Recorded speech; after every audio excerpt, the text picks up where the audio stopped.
Good morning, writing community. This is Lydia Stevens, author of the Hellfire series and the Ginger Davenport escapades, bringing you your #intern insights. This is based on my experience as a literary agency intern and just bringing you some tips and tricks of the trade. So today I would like to talk to you about how to choose the right agent.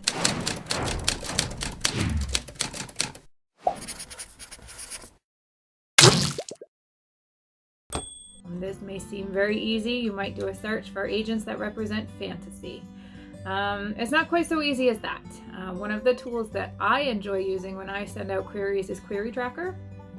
Many of you have probably heard of this. For those of you who haven't, it's a place where you can go and search through a database of literary agents and what they represent and who they represent. And it's just a great tool to kind of keep track of who you've queried, how long your query has been out, and if you've received any responses. One of the things that I like about this tool is that it will lead you to all of their external links. So Twitter, their personal website, their manuscript wish list, all of these different places that you can go to see exactly what they represent. Because you could have an agent who represents fantasy, but say your book is dark fantasy. You know, that agent may not want to represent that book. They may not enjoy the darker aspects of fantasy. So when you're looking for an agent, you really, really want to pay attention to exactly what they represent, who they represent, and what they've represented in the past. You also have to be careful when you're querying an agent. You don't want to come to them and say, hey, I have this book which is just like J.K. Rowling's Harry Potter. Because if that's the same agent that reps Harry Potter, they're not going to want to rep another project that is just like Harry Potter. So you do have to consider when querying an agent, you know, what have they looked for in the past? What are they currently looking for? And then base your decision off of that. So I have queried an agent before with my urban fantasy with romantic elements, and then realized after I really shouldn't have done that, because closer inspection of her bio, and she said she doesn't want any fantasy with any romantic elements at all. So of course I got a rejection on that one, and was expecting to. So when you're looking at agents, like I said, you really need to be looking at all of their social media to see what they like and what they don't like, and really use some sort of a tool like Query Tracker to kind of help you keep track of what these agents are in the mood for in the moment, because that could change down the road. You know, you could have an agent who currently reps fantasy and sci-fi and then decide later on down the road they just, you know, they've had enough of sci-fi, they don't want to rep sci-fi anymore, and so that changes.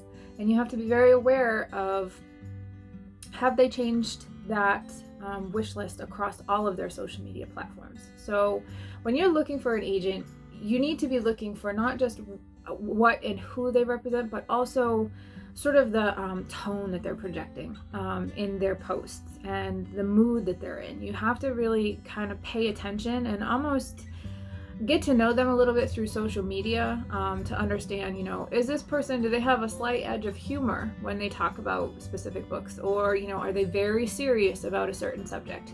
So you really have to do your research into these agents to find out who's going to fit best with you. Because if you've got an agent who's very, very serious about a certain subject, and you have a tendency to kind of, you know, make a joke in light of a situation to you know, cope with that, or, you know, that relationship, that working relationship might grate a little bit. So you also have to consider personality type when you're looking for an agent and before you query an agent. Are you going to be able to get along with this person and have a good working relationship with them? That is also a major factor. I think one of the biggest no-nos is don't query an agent who does not represent your genre, period.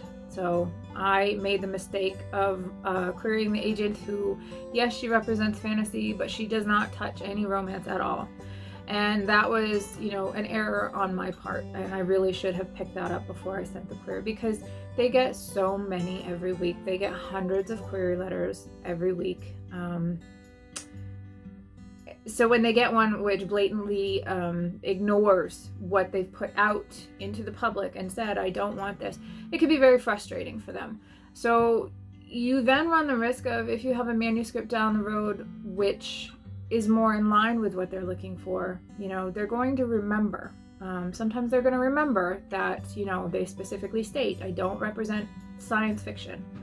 And then you come to them with a science fiction project and say, but I'm hoping you'll make an exception. Well, no, they won't. If they said that they don't want it, they don't want it at that moment. So please pay attention to that. It is very important, and they do pay attention to people that kind of ignore what they're saying out in the public spectrum. So remember, do your research, really dig into what they're looking for, what they have represented in the past, what they're looking for now. Pay attention to marketing trends, because you may find the perfect agent.